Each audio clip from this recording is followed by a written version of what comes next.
Good morning, good afternoon, good evening, wherever you are in the world. Welcome to Mantra Monday. So I'm feeling particularly energized this week. I love color, so I've missed my blue hair, I must say.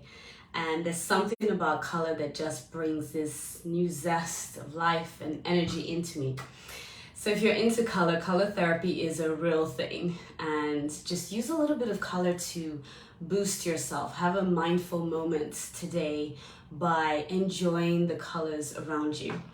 So our mindful moment is going to be with my rose quartz. This crystal is just so beautiful, and this has a lot to do with self-compassion and just calming anxiety, because crystals give out their own type of vibration and soothes your body in different ways. So just taking a deep breath in, holding it for a second, and just sighing it out. And if you have your crystal, you can just hold it and say whatever affirmation you'd like to use for the day. So it just keeps that aura of vibrations going for you. So today I am going to be going with the self-care deck. This one's by Cheryl Richardson. And typically on Mantra Mondays, it's a time for reflection, it's a time for healing and compassion. So I run an 8-week program called Conquer Trauma, so you can live in control of your physical, mental, emotional, and spiritual health. Because all of us have wounds, and trauma being wounds that we sustain and the associations and meanings that we attach to those wounds. And we don't rate trauma. We don't compare our trauma to other people, because I know in my experience with my clients, they tend to numb down their pain and say, well, at least it's not as bad as X, Y, and Z.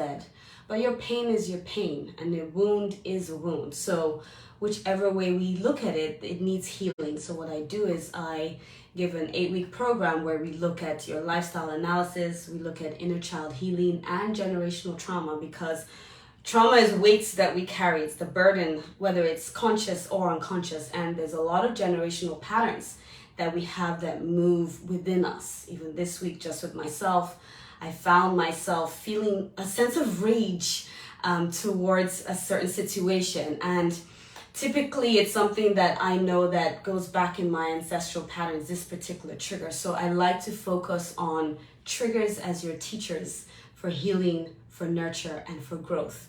When you look at it that way, it creates these opportunities for you to bring in self-compassion, to bring in forgiveness to yourself. And actually, one of my clients just graduated this week, and wow, talk about transformation in 8 weeks. I always feel like it's such a joy when people come into my life, and just seeing, the changes in her life, just in the first week, feeling like there isn't that brain fog, going into work with clarity, and also looking at, rebalancing that lifestyle that was pretty chaotic and bringing in practices. But it's the inner child healing that I really love to focus on, and bringing that child and bringing those wounds, because when you heal those wounds that child carries in your present day life, there's so much more you can do. I mean, there are habits that she had where now for the first time she gets to use an alternative way to deal with her stresses and her addictions in that way. And what a beauty and what a joy to see the ripple effects on her family and her community. Completely different human being after the 8 weeks. Even found love, along the way. Was open to a relationship. There was a point in which when we first started, she was like, don't even go there. She could call me the B word. Jokingly, I think she's like, that's not even. But by week 5, week 6, like her vibrations were so open that she actually attracted a healthy relationship into her life. And that's the thing, when you don't heal those wounds, when you don't go to the trauma, when you don't go to that inner reflection, you carry them about, and that's the energy that you give off as well. And it's the weight that you carry. But when you're able to just get those burdens out, easier said than done. It is work. You do have to, who likes facing pain? Even me this morning, there were things that I was feeling about this separation that I'm going through, and feelings of guilt and shame for my children, thinking, oh, this isn't the life that I hoped for them. But I didn't even want to do the energy tapping and all of that. It was just like, let me stay in my funk. And eventually I did do it, and oh my goodness, there was this all this stuff that just released the funk that came out of my body, which for a few days I was just holding on to. It was like your brain knows, I know what I need to do, but when you're in pain, it's so tiring even trying to face the pain. And that's part of it. Sometimes you just don't want to face it. I did not want to face the guilt, the shame, the imposter syndromes that I was feeling in the past few days, because it felt like hard work and I didn't want to connect with it. However, in doing the work and doing the strategies same ones that I teach my clients, like, look at me, I just feel so different this morning. I was bawling my eyes out this morning, y'all. So there is something about doing the work and releasing yourself, unburdening yourself, so that you can go on and look after yourself and look after the people that are close to you. So I feel such joy being able to be in that position to see people's lives transform. You know, of course, having gone through my own set of trauma, turning my pain into purpose is a big deal, you know. And so watching this woman just move from the beginning of just feeling so helpless and discombobulated in a lot of ways just in her life to this like peaceful, surreal human being that came out after 8 weeks. Such a joy and such an honor. So I'm saying this to encourage you that you don't have to stay stuck, right? And it's difficult to do it on your own. You know, a lot of times we have those blind spots, but life just kicks in, you know, and there's seasons in your life. There are times when you just feel so excited and ready, and there are other times where you really are just looking for those footsteps in the sand, you know, those footprints, because you know, you want something to carry you and to hold you during those difficult moments. So you don't have to stay stuck. You can get the help that you need. Ask and it will be given to you. So let's shuffle our deck. I typically just shuffle and see what the universe has for us. And I speak from that space. I speak from that space to encourage and to nourish and, you know, to bring healing as well. All right, let's pick one. Let's see what it is. Rituals. Interesting one. This one says rituals. Steady yourself with simple rituals. Do the dishes, fold laundry, water the plants, make a cup of tea. Let wisdom sneak up on you. I like this because it's about slowing down in this fast-paced autopilot society that we live in. It can seem a bit mundane going into these simple tasks, but actually they're rituals that calm your nervous system because you're paying attention. That's what mindfulness is. Paying attention intentionally in the moment without judging or dismissing, right? Or over-identifying. You're just being present. It's present moment awareness. And when you do that present moment awareness, that prefrontal cortex, that front part of your brain that helps you problem solve, it helps you concentrate, it helps you make good decisions. That part of your brain is no longer hijacked by the intensity of your nervous system or that fight, flight, freeze, or fawn response that keeps you stuck and frozen or fighting or running away, right? It's released, and so you can actually just pay attention. And I love where it says, let wisdom sneak up on you. Because when you're in those quiet, and you're, okay, I think we're back. And it's in those quiet moments you're allowing yourself to just pause, then your intuition arises. I had a client ask me, how do I know which path to take? Because we were talking about going into a particular course and she didn't know where exactly she wanted to go. A lot of times we're so disconnected from our bodies and so disconnected from our intuition because we're seeking that validation from the outside. So that locus of evaluation becomes more external than internal. And when you're in your present moment awareness with your body, especially, I always ask my clients, where do you feel that in your body? Why? Because I want them to connect. Your body is always sending you messages. There are always signs about what's going on for you. Intuition comes from that place. People feel it in different places in their chakras, right? You can feel it in your heart. You can feel it in your solar plexus. You might feel it in your stomach area, the sacral, or your root chakra. But these different places have a way of letting you know, no, or yes, actually, let's go with that path. So I asked a simple question. So what helps you feel fulfilled? When do you know that you feel fulfilled or you feel aligned in your values? And this client was like, that's a really good question. And so we had to think about a situation, something as simple as, okay, how about a meal that you really enjoyed or an activity you really enjoyed? And all of a sudden she remembered something and her face lit up. I was like, that right there, your face is lighting up. There's no confusion about whether you like this activity or not. Your face, your body is aligned and resonates with whatever is happening with you in the present moment.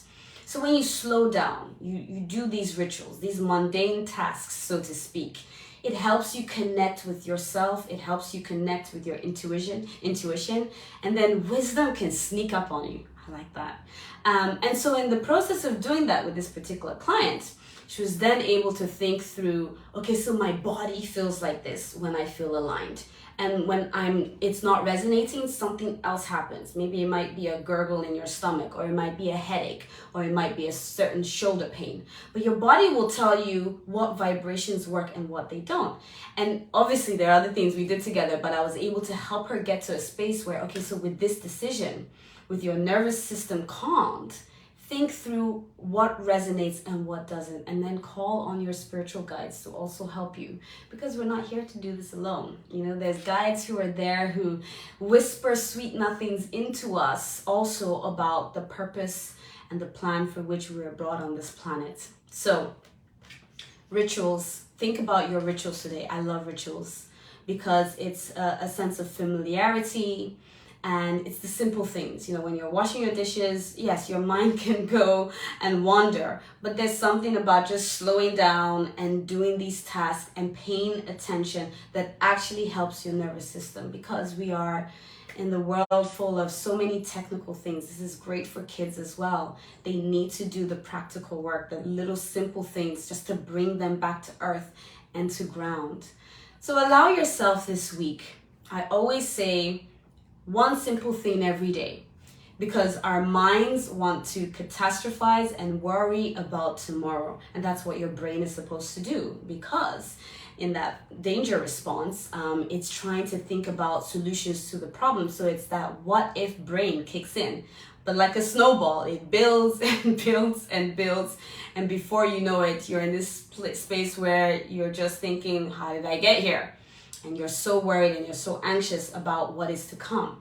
So in this week, as you go through the week, just think, just for today, what can I do just today that will help me in my tomorrow? And we're not worrying about tomorrow. What rituals do I need today? What affirmation do I need today? Do I need self-compassion? Do I need to forgive myself for a conflict or a situation that you've created? Just like me, I needed to just really pause and say, you know what, this is my life circumstance right now. Validate your feelings. Don't dismiss them, because sometimes we just go, oh, it is what it is. Well, what does that mean? It is what it is. Yes, it is what it is, but validate what is happening for you. Validate your pain, because when you feel it, you can tame it, right? You know, you name it to tame it. And if you don't, then it will repress itself and show itself in a different way in your body. And that's where all these aches and pains and chronic illnesses can come from. So whatever it is that you need this week, just pause and think, okay, what's the validation that I need? I need to know that I'm good enough this week, and I know that I've made mistakes. Move from shame to guilt. Guilt is healthy. Shame is the label of I am bad. Guilt is more about your behavior. I did something that wasn't so great. Can you see the difference? When we shame ourselves and we put labels on ourselves, that's like the lowest vibration. It's hard to function from that space.